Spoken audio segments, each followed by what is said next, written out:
Bom dia! Começa agora mais uma edição do Bom Dia Baixada. Hoje é sexta-feira, 18 de maio, e vamos juntos até às 9 horas da manhã. Como já é tradição, hoje vamos debater principalmente os assuntos que movimentam o setor portuário. Participam do Agenda do Porto de hoje, Mike Sealy, gerente-geral da Stolthaven Terminais e presidente da Associação Brasileira dos Terminais Líquidos. Mike, seja muito bem-vindo ao nosso programa. Muito bom dia. Eu agradeço a oportunidade de estar novamente com você nesse seu programa e espero que os seus telespectadores desfrutem do programa tanto quanto nós aqui. Sem dúvida nenhuma. E também o consultor portuário Marcos Vendramini. Marcos, seja muito bem-vindo ao nosso programa. Bom dia. Obrigado mais uma vez pela oportunidade de estar aqui com vocês. E a partir de agora, você também pode participar do nosso programa pelo nosso WhatsApp, que é o 13 988779496, pela nossa fanpage no Facebook, onde transmitimos o programa simultaneamente ao vivo, pelo nosso Instagram e pelo nosso Twitter. Mike, para quem está em casa entender, como é que atua a BTL? A BTL atua praticamente aí representando os terminais no Brasil de líquidos a granéis, né? Nós estamos atuando no Brasil inteiro e a visão da BTL é uma visão mais assim em termos de poder fazer com que os terminais tenham uma maior representatividade perante as autoridades, porque o segmento de líquidos a granéis, ele é um segmento que ele é meio assim esquecido, né? Embora a importância dele é muito grande, porque 34% do líquido a granel do Brasil é manuseado dentro do Porto Santos. Então nós queremos ter um relacionamento muito grande com as autoridades de Brasília, que ficam muito longe, e também temos um trabalho muito mais assim, focado com com as outras entidades para que a gente possa realmente desenvolver e dar uma maior exposição realmente ao segmento de terminais líquidos. Ter sido eleito por unanimidade, como você foi, aumenta a responsabilidade, Mike? Pois é verdade, eu não sei se é bom ou é ruim, porque geralmente quando é unanimidade é porque não tem outro, né? Não, acho que não. Não, mas é uma responsabilidade muito grande e eu espero que nós já possamos continuar exatamente a dar essa maior exposição da BTL. Já saímos, assim, dizemos assim, com um ponto muito bom. Hoje, pela primeira vez dentro do CAP, está sendo votado como convidado permanente a BTL. Então, a BTL passa a participar realmente de um contexto fundamental, que é o CAP, que é o Conselho Administrativo Portuário. Então, isso já é o primeiro início, eu acho que já estamos começando já com um bom programa. Marcos, estar inserido no CAP como convidado permanente e ter um representante que está dentro do Porto de Santos, onde é movimentado quase 35% das cargas dos granéis líquidos, qual é a importância disso para que o setor seja mais bem representado? Olha, eu acho que o granel líquido em Santos, ao contrário do que eu vejo em outros portos, ele é muito bem representado aqui, especialmente agora com o Mike, ou seja, a BTL tem uma atuação, vamos dizer, bem forte, né, no setor. Ela é muito ativa no setor, defende os interesses do setor, e isso é no Brasil inteiro, né? Essa atuação é nacional, e agora com o Mike aí, eu acho que ele tem muito a contribuir, porque o Mike... não me recordo agora dos outros presidentes da BTL, os anteriores, mas o Mike vem desde a operação. Sim. Ou seja, ele enfrentou incêndios, enfrentou diversas emergências e tem muito para agregar, não tem dúvida. Mike, quais são os desafios para os próximos 2 anos? Os grandes desafios. Os grandes desafios. Eu diria que os grandes desafios exatamente colocar a BTL numa posição de destaque no Brasil. Levar as experiências, como o Marcos acabou de mencionar, levar a nossa experiência para os outros terminais no Brasil. Né? De que maneira você pretende fazer isso? Isso tem que ser praticamente um em um. Você tem que ir lá, participar, demonstrar, ter representatividade. Nós agora queremos ter representatividade no Nordeste, na área do Nordeste do Brasil, e queremos ter representatividade no Norte do Brasil. O Norte do Brasil, principalmente na área do Pará, e também Maranhão, está crescendo muito forte. Então, nós queremos ter representatividade muito forte lá, porque de Santos a gente consegue atuar até mais ou menos Espírito Santo e até o sul do Brasil. Nós temos que atuar um pouquinho mais já ali no Espírito Santo, para cima um pouco mais de Espírito Santo, Bahia e no Nordeste que está se desenvolvendo muito, né? Principalmente Suape. Então, eu acho que difundir, fazer a BTL aumentar para que nós possamos, então, contribuir e termos com isso, então, uma maior integridade entre os terminais. Num caso, por exemplo, não somente no caso de incêndio, mas Sim. em casos de defender pleitos que se tenham, de compartilhar informações, desenvolvimentos técnicos e outros. Marcos, os mercados do norte, do nordeste do Brasil ainda são pouco explorados? Eu diria que comparado com Santos, acho que comparado com Santos e Salvador, na parte de líquido, né, eles são pouco explorados em função de volume, porque aí é relação direta com o PIB, né? Você está se falando da distribuição de derivados de petróleo, Sim. que é IGLP, em função da população, da economia, ou de produtos químicos, que é função da localização das centrais de matérias-primas, ou seja, a segunda geração após a refinaria, seria então, químico seria Aratu, Santos e Rio Grande. Sim. Né? São as principais centrais de matéria-prima do Brasil. E as demais movimentações referem-se a granéis líquidos de combustível, diesel, gasolina. Então, em função de volume, sim, mas há um crescimento muito grande. Eu tenho ido muito para Itaqui, Belém, eu vejo a movimentação, principalmente no Porto de Itaqui, está crescendo muito de granéis líquidos, porque é uma importação próxima. Ou seja, o frete fica menor e depois você consegue fazer uma boa distribuição a partir de lá, mesmo porque ela tem uma boa conexão ferroviária. Conexão ferroviária. E a gente pega aquela questão que a gente sempre fala da integração dos modais. A Codesp lançou recentemente um projeto hidroviário e nós temos aqui uma capacidade de uma malha ferroviária muito grande e pouco explorada.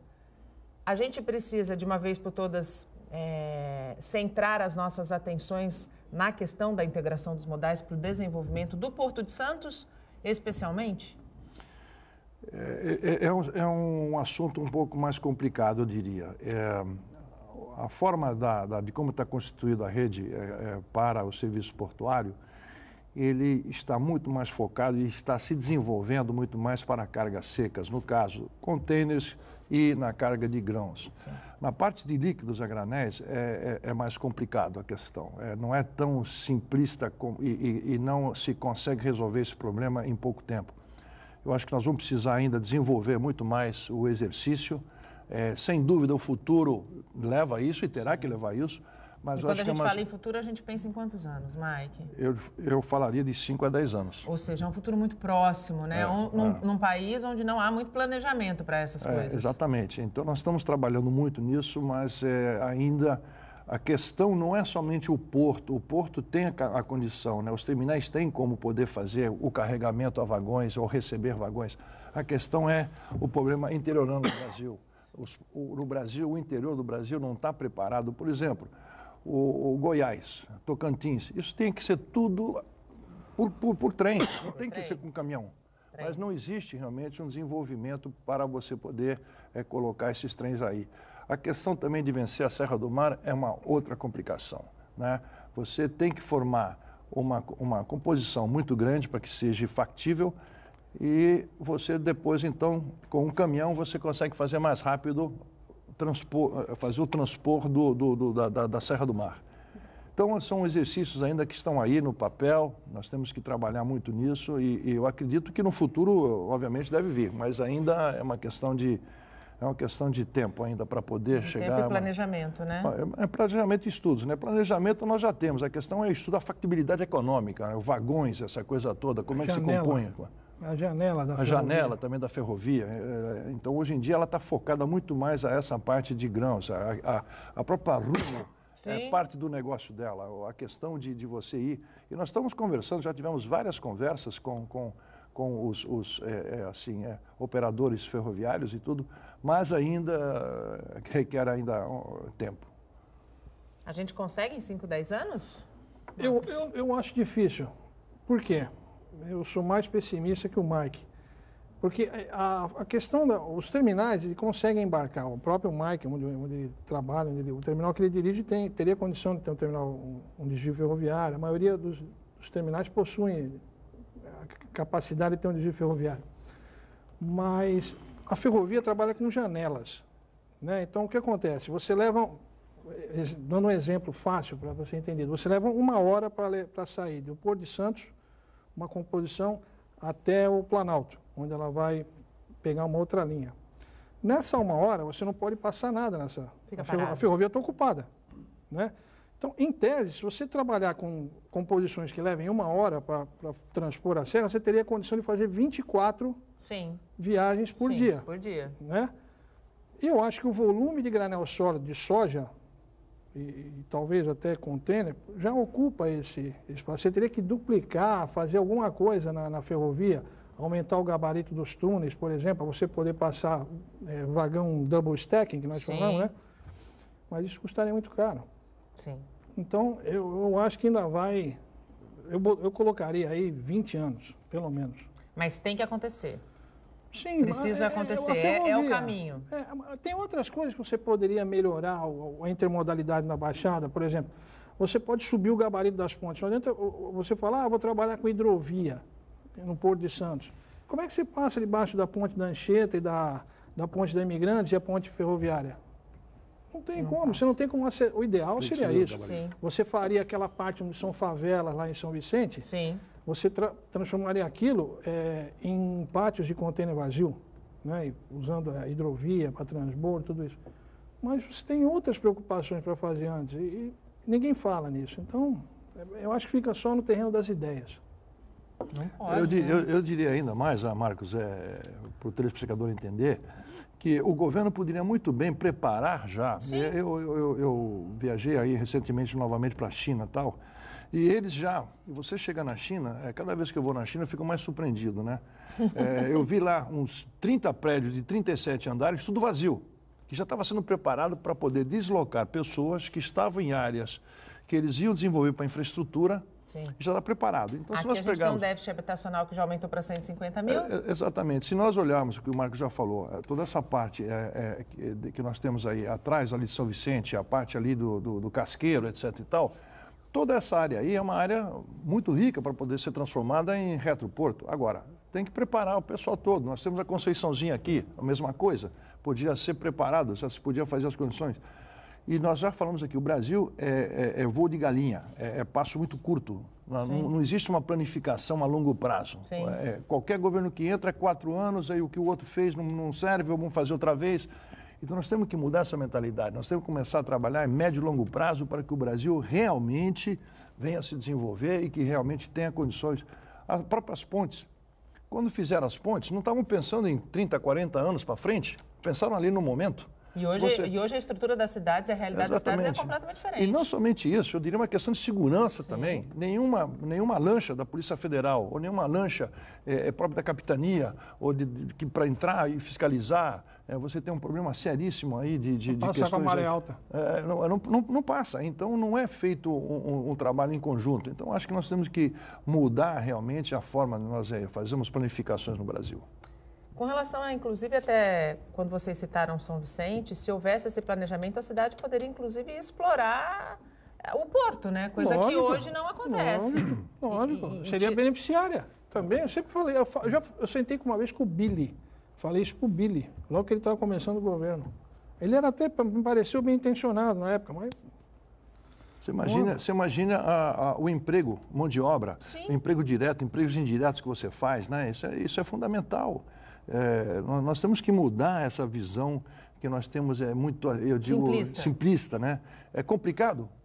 Melhor ainda, porque quando uma coisa é complicada... Mike, é que não tem eleição no médio prazo e no longo prazo, eleição é no curto prazo. Também a cabeça do sujeito funciona no curto prazo. Você tem razão, exatamente. Funciona no curto prazo e pior, de acordo com os interesses que lhe convém, né? Eu acho que a raiz do problema está muito dentro disso. Mike, como é que você pretende trabalhar com as outras associações ao longo dos anos, desses 2 anos? Isso é uma pergunta muito importante, né? Nós já estamos começando a trabalhar muito, por exemplo, com as outras associações. desde, digamos assim, o SOPESP, que é o sindicato dos operadores portuários, né? Estamos trabalhando com a Arbitrar, trabalhando com a BTP, trabalhando com o FENOP. Por quê? Porque nós acreditamos que a integração fortalece, né? Fortalece muito.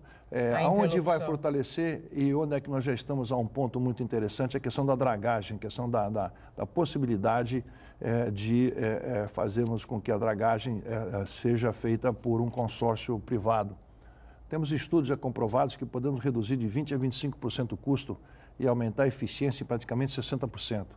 Se você olhar, acho que a informação recente, antes do Recife está recebendo uma quantia enorme aí para fazer já a dragagem também em Recife e tal. Os portos brasileiros têm que ter aprofundamento de canal, a calha de acesso e também as bacias de evolução e os piers de atracação. Então, essa é uma questão já de primeira mão que nós já vamos atacar. As outras coisas são também todas as questões relacionadas, o Marcos conhece isso, ele é muito mais especialista nessa parte do que eu sou, na parte realmente de licitações, na parte de regulamentações, etc.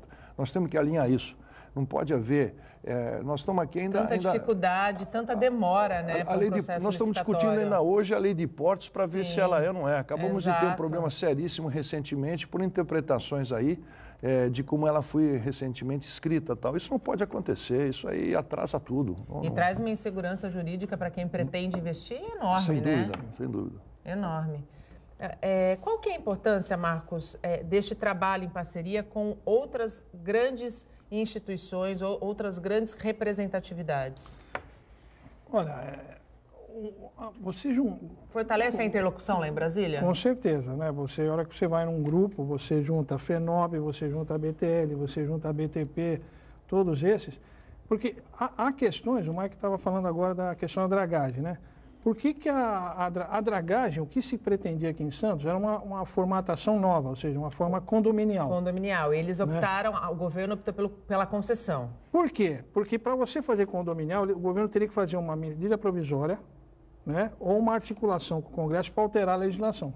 Então, o governo não tem poder de barganha atualmente para propor isso, não consegue aprovar. Né? E aí, porque o que se pretendia era... o governo é obrigado a fazer uma licitação para a dragagem. Da forma como era pretendido, que eu concordo, eu acho que a melhor solução para Santos, seria conceder a dragagem para um grupo de usuários do porto. Mas isso não está previsto na lei. Então, há que se comprar essa briga para alterar a legislação, que é uma medida benéfica, importante para o porto, porque aí a dragagem, ela passa a ser centro de custo, não centro de lucro. Quando você faz uma licitação e concede para alguém, esse alguém vai querer ter uma margem de lucro natural. Claro. Né? A hora que você deixa os interessados... gerirem o negócio... eles não vão querer o lucro ali. Eles vão querer o negócio funcionando. Vão querer funcionando no menor custo. Então, e a ideia nossa é fazer esse consórcio que não tenha lucro mesmo, focado realmente ao benefício próprio. Reduzir o custo Brasil. Reduzir o custo Brasil, que é fundamental. Que não é o interesse da Codesp. Exatamente. Não é. Então, assim, como é que vocês pretendem agir, Mike, falando da dragagem, para tentar reverter essa sinalização do governo de manter a concessão e não o condomínio? Nesse momento, nós voltamos às mesas, à estaca zero, e estamos começando novamente a ver como é que nós podemos olhar isso no campo jurídico primeiro, na aplicabilidade, como é que a gente parte de uma questão para outra. E isso é que nos preocupa muito, porque a sinalização inicial do governo é que se poderia fazer. Sim. Quando nós chegamos em Brasília e apresentamos, surgiu já esse primeiro empecilho. Então, nós temos que voltar atrás para refazer outra vez a questão. E o que nos parece, e me desculpe aqui todos meus grandes colegas que trabalham junto comigo nisso, é que, às vezes, você é induzido a fazer uma coisa com uma finalidade que ela realmente não aconteça. Sim. Então, em vez de nós termos já, quando nos sinalizou Brasília, que pudéssemos fazer numa forma de consórcio, deveria ter sido já, naquela época, disse, olha, o consórcio acho que não vai dar para vocês fazer por causa disso, né? E não, nós fomos lá, gastou-se dinheiro, reuniões e tal. Para voltar e agora temos que... Então, é isso que nós falamos, o Brasil dá voo de galinha, pulo de galinha. Então a gente vai, trabalha, depois tem que voltar para trás. Não existe um alinhamento. Então é isso que também que eu estou falando da ABTL, que trabalhar para que as regulamentações, para que as políticas portuárias sejam claras, sejam transparentes e com isso, desculpe, dá licença, nós então possamos realmente ter um alinhamento de procedimentos para poder uma direção seguir à frente. Correta, né? Exatamente. E segura. Correta Sem dúvida. e segura. O Bom Dia Baixada vai para um rápido intervalo, não saia daí, até já. O Bom Dia Baixada está de volta e abrimos este bloco falando da mega operação contra a pedofilia em 24 estados e no Distrito Federal. Batizada de Luz da Infância 2, a ação resultou em 132 prisões em flagrante de pessoas acusadas de pedofilia. Na Baixada Santista, os alvos estavam em Santos, São Vicente, Guarujá e Praia Grande. 4 pessoas foram presas. Computadores, notebooks, celulares, tablets, roteadores e uma arma de pressão foram apreendidos. A operação começou hoje às 6 horas da manhã. Na Baixada Santista, 4 homens com idades entre 30 a 40 anos foram presos em flagrante por armazenar arquivos contendo pornografia infantil. Um em São Vicente, um em Praia Grande, um em Guarujá e um em Santos. Esse acusado também por compartilhar via internet as fotos e vídeos. Os 11 mandados de busca, apesar de 5 resultarem em prisão em flagrante, não quer dizer que dos outros 6 não exista a materialidade do crime. Um local mesmo em Santos vistoriado, muito embora o responsável pelos equipamentos apreendidos não foi localizado, ele está em viagem, fora do país, dentro do seu imóvel, foram apreendidos fartos equipamentos eletrônicos que trazem ali centenas de arquivos nas mesmas condições daqueles casos que subsidiaram a prisão em flagrante. Os outros 4 foram conduzidos à delegacia e aguardam em liberdade a verificação dos aparelhos eletrônicos. O armazenamento ele é apenado de 1 a 4 anos de reclusão, enquanto o compartilhamento ele traz uma pena maior de 3 a 6 anos de reclusão. Mesmo que seja uma pena maior, ainda é muito tênue para esse tipo de crime. São crianças expostas a uma maldade, eu vou usar essa palavra para não ser mais agressiva, que não tem tamanho. É preciso, sim, rever as nossas leis contra esses crimes que, sem dúvida nenhuma, deixam sequelas e muitas vezes prejudicam inocentes que não têm nem ideia do que está acontecendo. E voltamos com os nossos convidados. Participam do Agenda do Porto de hoje, Mike Seeley, gerente-geral da Stolthaven Terminais e presidente da Associação Brasileira dos Terminais Líquidos, e Marcos Vendramini, consultor portuário. A partir de agora, nesse segundo bloco, você já pode voltar a interagir conosco pelo nosso WhatsApp que está aí na tela, pela nossa fanpage no Facebook, onde estamos simultaneamente ao vivo, pelo nosso Instagram e pelo nosso Twitter. Mike, nos últimos anos, Santos foi cenário, foi local de grandes acidentes envolvendo granéis líquidos. O maior deles, o maior do país, foi na Ultracargo, um tão importante, mas de menor proporção, na Local Frio.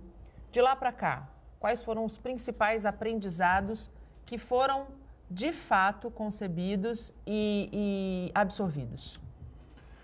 Eu diria que, inicialmente, foi a revisão de todos os procedimentos e as revisões das especificações referentes a sistemas de incêndio dos terminais. Acho que isso aí foi uma questão que nós aprendemos. A capacidade volumétrica é muito diferente quando você tem um incêndio estático para um incêndio dinâmico, que foi o caso que aconteceu, né? Então, as capacidades de volumes de água, de volumes de materiais, de volumes de até espersantes, etc., eles devem ser muito maiores. Então, isso foi feito uma grande revisão. Outro ponto que eu achei muito positivo foi que nós conseguimos ter uma melhor inter-relação com as autoridades, né? Tanto com o pessoal de CETESB, pessoal da municipalidade e até do Ministério do Trabalho, onde se convergimos com eles para que a gente pudesse, então, rever todos esses procedimentos. Então, acho que isso foi um momento de se rever realmente as condições operacionais de todos os terminais. O outro ponto foi, obviamente, o aprendizado, né, de estar presente no segundo maior incêndio que houve, né, nesse segmento no mundo. No mundo. Maior do Brasil. De qual eu tive também uma incumbência de fazer uma apresentação nos Estados Unidos para o National Fire Protection Association, que é a Associação Nacional de Proteção ao Incêndio, porque eles também não tinham incorrido num sinistro de forma, digamos, dinâmica e sim estática. O outro ponto que também ajudou muito, hoje em dia nós estamos então já colocando sistemas de bombeamentos de água infinita. Nós estamos usando então agora água que possa ser usada do próprio estuário, mas as espumas, etc., têm que ser compatentes para que possa trabalhar com uma água meio salobre e salada. Então, principalmente acho que isso aí foi o fator. Paralelamente, toda a questão de treinamento. Sim, a questão de treinamento era esse ponto que eu ia chegar. É o ponto onde nós fazemos hoje em dia, os simulados, então hoje em dia são muito mais intensificados, e mais profundos também, sim, né? Eles são levados então já mais um cenário quanto mais perto possível da questão mais real possível, né? Nós aí estamos realmente com melhores condições de combater. Finalizando isso, um outro ponto que deve ser também concebido é a questão da comunicação com as autoridades competentes. Houve uma falha muito grande sim, para que nós pudéssemos chegar às autoridades máximas estaduais, sim, dizendo a eles, olha, nós precisamos de auxílio vindo, por exemplo, do Rio de Janeiro, onde se concentra. E pela questão da característica de você ver incêndios em plataformas de petróleo ou em refinarias, etc., você tem, para pedir ajuda, você tem que passar por certos canais. E isso demorou muito, demorou uns 2 dias para que a ficha caísse dessas pessoas e que a gente estava realmente... Então, hoje em dia, nós temos um centro de comando, uma linha de comunicação muito mais assertiva. Mas aprendemos na crise, né? Olha, você sempre aprende na crise. Se você hoje... Nós não planejamos antes, né? Nisso que eu digo. Não, desculpa, eu vou discordar um pouco. A gente planeja até onde a gente tem o conhecimento. Eu faço uma relação muito parecida, por exemplo, com a queda de avião. Sim. Hoje em dia você voa num avião muito melhor, mais seguro do que há anos atrás. E nós tivemos várias falhas de aviões e ainda vamos ter falhas de aviões caindo que vão permitir que você... Então, é um aprendizado constante quando você tem 2 questões fundamentais. Você tem a possibilidade de falha humana e você tem a possibilidade de falha de mecânica. Então, o aprimoramento constante dessas 2 vão levar à perfeição de um sistema. Marcos, quais hoje são os pontos fortes e os pontos fracos existentes quando a gente fala de granéis líquidos? Eu trabalho com projeto, né? Ou seja, eu pego uma fase, quando vai dimensionar, projetar a instalação dos granéis líquidos. Então, hoje, qual é a tendência hoje? Você trabalhar com tanques, principalmente para combustíveis, que é a maior demanda que existe hoje, tanques grandes, grande diâmetro, a altura maior, porque o custo do terreno é alto. Sim. Então, você vai ter uma instalação mais compacta. Então, são tanques de 25, 27 metros de altura. Então, o projeto que eu procuro fazer já é você, como o Mike falou, você ter um suprimento de água infinito, isso é fundamental. Desculpa. E você ter canhões de grande vazão, que uma das coisas que faltaram aqui. Né? Você ter os trailers que a gente fala, com capacidade de jogar 40 mil litros por minuto, né? no incêndio.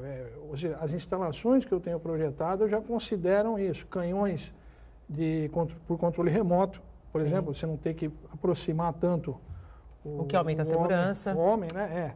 A China já combate alguns incêndios desses com alboço, né? Com esteira, e ele chega mais próximo do incêndio, por exemplo. Né? E, ao mesmo tempo, você procurar, eu vim até conversando com o Mike antes do programa, formas de você retardar o colapso dos tanques. Né? Porque é uma coisa, quando o tanque aquece muito, a parede... Que é o que a gente vê nos tanques a local frio até hoje. Verga para dentro, né? A parede do tanque verga para dentro, e aí fica difícil jogar espuma, né? Você ter o combate. Então, forma de você estruturar melhor os tanques, de forma que você retarde esse colapso. Eu acho que isso é uma questão para ser debatida com a ABNT. De resto, eu acho que o Brasil segue as normas. Eu participei da comissão da ABNT que faz a norma de terminais. Nós seguimos as melhores normas internacionais, que é exatamente onde o Mike fez a palestra dele, a NFPA, né? Que é a norma onde você procura seguir onde tem mais incidentes, que é quem Sim. tem mais experiência. Então, nós já seguimos, adotamos as melhores práticas disso. Onde o modelo tabletop, que é topo de mesa, entra quando a gente fala de treinamento, no aperfeiçoamento do treinamento, Mike? Ele é importante porque você não... primeiro a questão de custo e segundo a questão da necessidade da movimentação de equipamentos e de pessoas. Então você com o tabletop, você pode simular em cima de uma mesa qualquer, digamos, atividade que possa ocorrer dentro de uma instalação ou do próprio porto organizado. Então você pode ali, com os especialistas em volta da mesa, você pode muito bem ali, principalmente os líderes que comandam as unidades, você pode então simular e você pode sentar e você pode até extrapolar. E aquela questão do 3x, né? E se isso, e se aquilo, e se o outro. Então você consegue, no tabletop, fazer isso. Quando você faz um simulado, o simulado já está desenhado para aquela situação em si. Então o tabletop é fundamental, é uma ferramenta hoje cada vez mais usada. E que proporciona um maior número de treinamentos, né? A facilidade da ampliação dos treinamentos. Sem dúvida, você pode ter 3, 4, 5 treinamentos distintos num só dia. Né? Você tira um dia para fazer um treinamento e você faz 3 ou 4 simulados em cima de um tabletop. Já existe um tabletop hoje em dia digital, não tem mais necessidade de você ficar colocando como se fosse um joguinho lá de Wars, que daquela época assim, né? Então, mais ou menos para quem está aí lembrar. Em casa entender? Você hoje em dia faz o simulado em cima de uma tela de televisão. Então você consegue programar o que você quiser e aí você põe as simulações, as dificuldades, etc, etc. Hoje os simulados eles se tornaram obrigatórios dentro das empresas? Através da BTL, eles são obrigatórios. Nós temos um cronograma de 2 simulados, que são os simulados de PCDM, que é o Plano de Contenção de Derrames Marítimos, e o PCDT, o Plano de Contenção de Derrames Terrestres. Esses 2 aí são fundamentais. E tem um outro que cada terminal faz intramuros. Então, sim, eu não diria que eles são mandatórios, eles são altamente recomendados. Né? E se você não fizer, a BTL não vai dar a acreditação dela, não vai botar o selinho dela ali se você não... Certificação. A certificação, então ela não vai fazer isso daí. Para você poder ser membro hoje da BTL, o grupo de técnicos da BTL, da diretoria técnica, visita os terminais, faz uma análise todinho crítica, um rasop do terminal, etc. E somente após disso ele vem ao CONSAD. E nós no CONSAD aprovamos e teria o direito, a certificação de vetar ou de autorizar.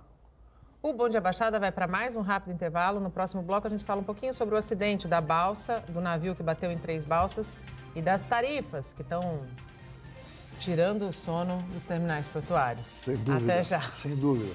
E estamos de volta e chegamos ao último bloco do nosso programa. Você sabe quais são os serviços prestados em uma unidade básica de saúde?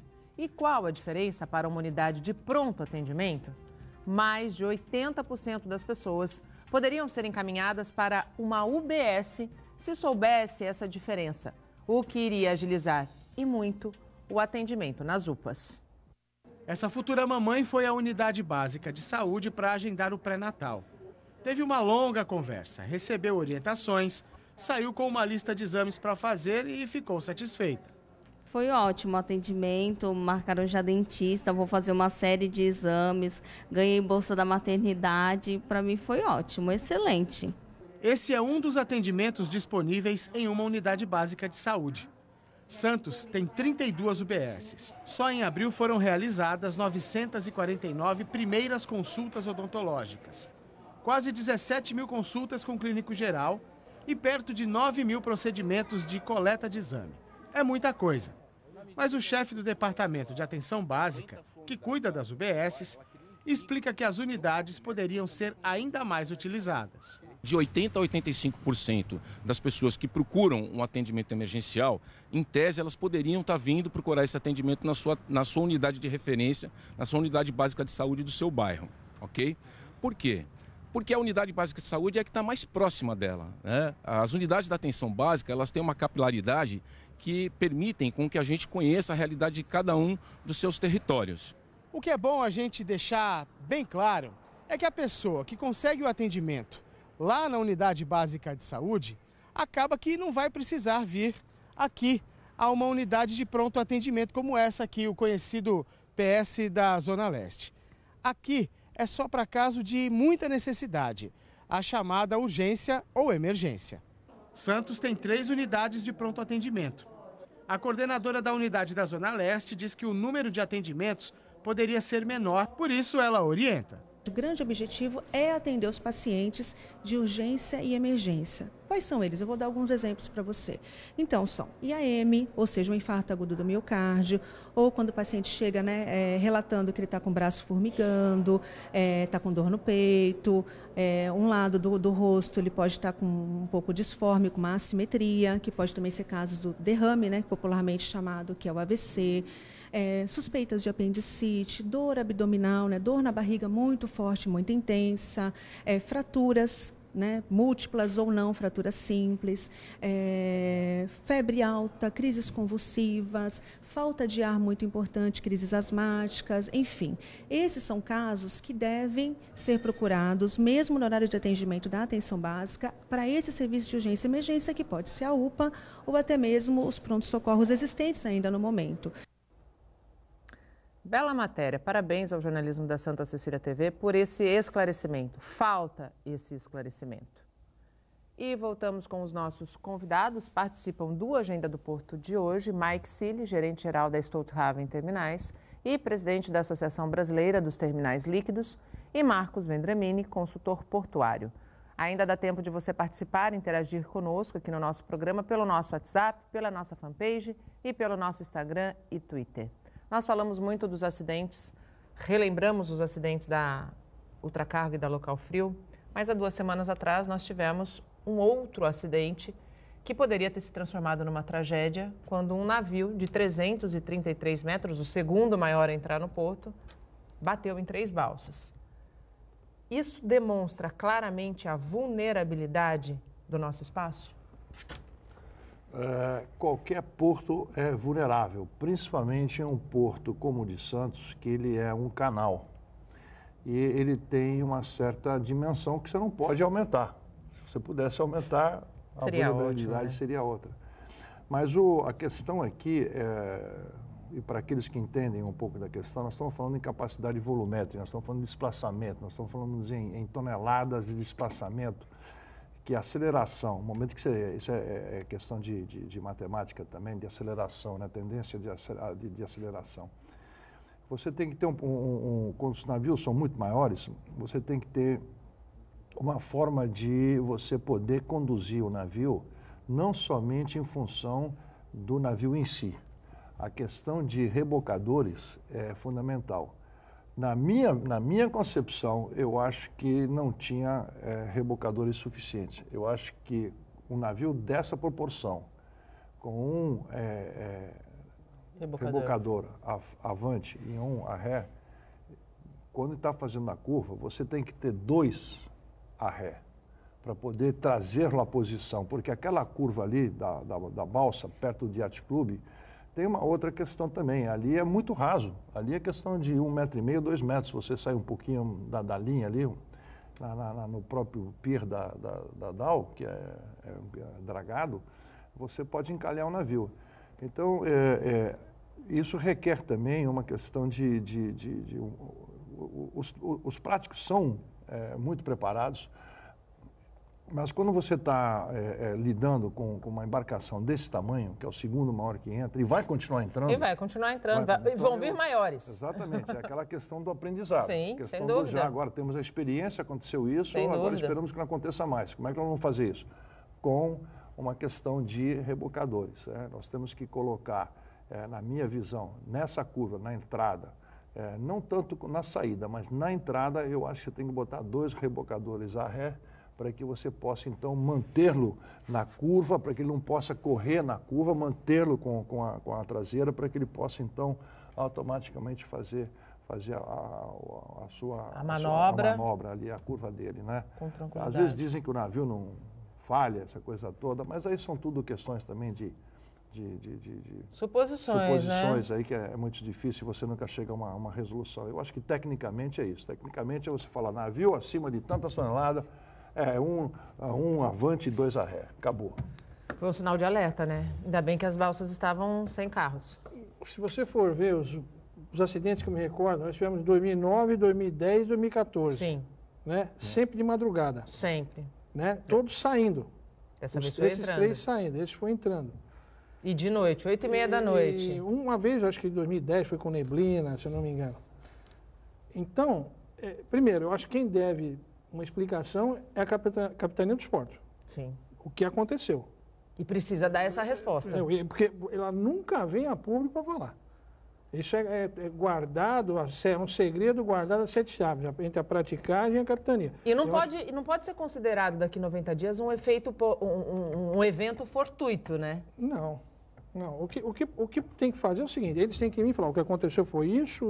Porque pode haver até um conflito de opiniões entre a praticagem e a capitania. Claro, sem dúvida. Né? Pode ser que um entenda que foi uma coisa e outro entenda que foi outra. Sim. Né? E os dois estão habilitados a falar sobre isso. Então, eu acho que eles devem à comunidade portuária uma resposta. Já há um estudo dizendo que agora, para navios acima de 333, até entrar com 4 rebocadores, né? 2 avante, 2 a ré, com 270 toneladas totais aí de questão, tração, desculpa, né? a questão de você ter 2 avante, eu não acho é tão que necessária, talvez. Eu não vou dizer que não seja necessário. Mas, para mim, o fundamental se você está entrando, 2 a ré é o fundamental. Até porque ele pode sair, bater abarroar um outro navio, na Dandal, ou mesmo, como já aconteceu, ele ir na direção da pouca farinha ali, na saída. Sim. Quer dizer, eu acho que não vou entrar no mérito, não conheço, não sou, mas pelo que falam, a dimensão do canal está adequada, a dragagem, tudo certo. Então, o que aconteceu? É preciso responder. O que aconteceu? Era um prático com pouca experiência, era um prático com muita experiência? Se era um prático com muita experiência, melhor. Sim. Ele pode até falar melhor o que aconteceu. Sim. Né? Então... Faltam 5 minutos e eu não vou deixar de perguntar com relação às tarifas que estão colocadas sobre os terminais portuários. A gente tem o ISS, a gente tem o IPTU e agora a gente tem a previsão de um reajuste de tarifas da Codesp em 16,7%. O pedido foi 54,4%, mas foi 16,7%.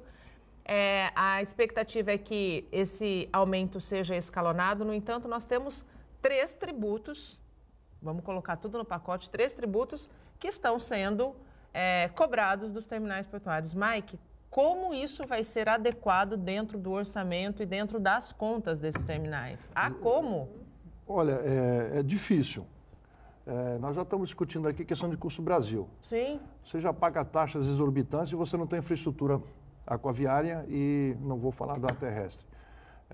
Eu acho que é típico isso daí das entidades, que elas procuram tapar o buraco do custo delas, por ineficiência realmente que elas têm. Né?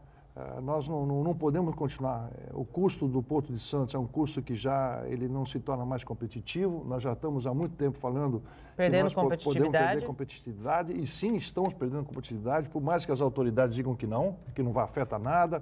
E você sempre tem a questão de outras visões dizendo que a praticidade não é essa, mas eu vou dizer claramente aqui, nós vamos perder empregos. Eu acho que, como eu digo, muitos dos nossos telespectadores aí têm familiares que trabalham no porto, etc., e não é uma questão que são conduzidas a dizer que os operadores portuários estão procurando maiores lucros, etc., e não querem, dizer assim, abrir a mão para pagar taxas mais. Não, nós temos que ser competitivos com os custos que nós temos aí com outros portos, e não somente isso, com o custo de outros países, porque quando começa a se comparar custos com a Europa, custos com os Estados Unidos, embora com o dólar a 3,50, 3,70 já hoje... Daqui a pouco a gente está assim, mais caro que eles. Nós já estamos mais caros que eles. Estamos? Já estamos mais caros que eles. Então, quando você faz uma instalação, por exemplo, eu digo no meu caso, que nós estamos agora investindo aí com mais tancagem e tudo, conversava hoje com o Vendramini, falou, Mike, mas o custo desse? É isso o custo? Eu falei, esse é o custo. Por quê? Porque nós temos que, por exemplo, num país como o Brasil, nós temos que estar adequados para você poder ter uma multifuncionalidade. Não é só um terminal para, digamos assim, combustíveis. Um terminal tem que ser combustíveis líquidos, combustíveis também que sejam usados depois, se você não tivesse mercado, para químicos. Então, temos que seguir o Brasil crescendo. Nesse momento do Brasil, é realmente muito importante a questão dos toques estratégicos. Mas mais para frente, o crescimento, eu lembro também, falando anos atrás, lembra que a gente falava 8% de crescimento nos anos atrás? Hoje em dia nós estamos falando de 2% de crescimento. E comemorando, né? E comemorando. Só que é 2% de crescimento já em cima do 8% acumulado que vinha. Sim. Então, 2% é um crescimento interessante. E nós estamos, então, pela demanda energética do Brasil e pelo crescimento do Brasil, que está começando a ter um PIB visto em uns 2% também, nós temos que ter desenvolvimento, temos que ter infraestrutura, nós temos que ter condições de berço. Nós estamos discutindo questão de berço com as autoridades aí já há mais de 10 anos, não sai do papel também. Então, isso aí é uma coisa que não faz sentido. Eu acho que se você tem condições de tarifas, tem que ter uma retribuição das autoridades. Difícil equacionar essa balança, né? O problema não é equacionar, o problema é ter vontade política, porque esse aumento é 100% ineficiência da Codesp. Só isso. É uma empresa ineficiente e ela quer repassar a ineficiência dela, aliás, está repassando a ineficiência dela para o operador portuário. Só isso. Com relação ao IPTU e ISS, vai haver judicialização? Está havendo. Já está havendo. Já está havendo. Embora não há recurso, mas está havendo por uma questão que você vai ter que, principalmente os operadores portuários aí dentro do porto organizado, vão ter que pedir um reequilíbrio econômico dos contratos deles. Agora, aqui o IPTU é devido, eu não vou discutir, eu acho que ele é devido, eu pago IPTU, porque eu estou fora do porto organizado e trabalho dentro do porto organizado também. Sim. Então, acho que o IPTU é uma questão de bom senso também. Eu acho que é uma questão de bom senso. Agora, taxas como o ISS, que foi de 3% a 5%, e o governo municipal fala que é 2% só de aumento, não é 2% de aumento. Quase 70%. É quase 70%, 67%. 7,7%. Exatamente, você está muito bem informado, por sinal. Então, são questões que para você vai fazer isso, vai repassar para um cliente, você não consegue repassar. Ele vai falar, bom, não vou mais, eu vou operar com você em Santos, eu vou para Paranaguá, ou eu vou para Itaqui, ou eu vou para... Hoje em dia você já está vendo aí o Nordeste e o Norte se desenvolvendo muito mais, porque o navio é muito mais curto, você chegando de cima, você para no Norte e depois vem para baixo.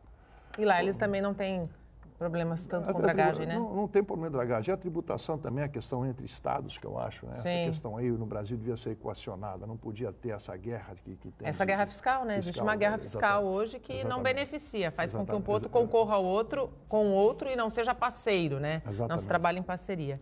Infelizmente, nosso tempo acabou. Mike, muito obrigado pela tua participação. Sempre muito bom tê-lo na nossa bancada e sucesso ao longo desses 2 anos à frente da BTL. Eu é que agradeço a oportunidade. É sempre muito bom estar aqui, ter esse diálogo franco, aberto com os seus telespectadores, desculpe aí. E o Marcos Vendramini, grande amigo aí de muita data aí, que trabalhamos conjuntamente para o benefício do Porto de Santos e de todos os nossos colaboradores aí que estão no Porto. Obrigado. Eu que agradeço. Marcos, mais uma vez, muito obrigado pela tua participação. Sempre um prazer também tê-lo aqui. Eu agradeço, eu gosto muito de vir aqui e especialmente da companhia do Mike. Obrigado. O Bom Dia Baixada fica por aqui. Você pode ficar bem informado sobre tudo o que acontece na região e no mundo acessando o Santa Portal. Não esqueça de curtir a nossa fanpage no Facebook, nossa página no Instagram e no Twitter. Eu volto na segunda-feira, às 8 horas da manhã. Bom fim de semana!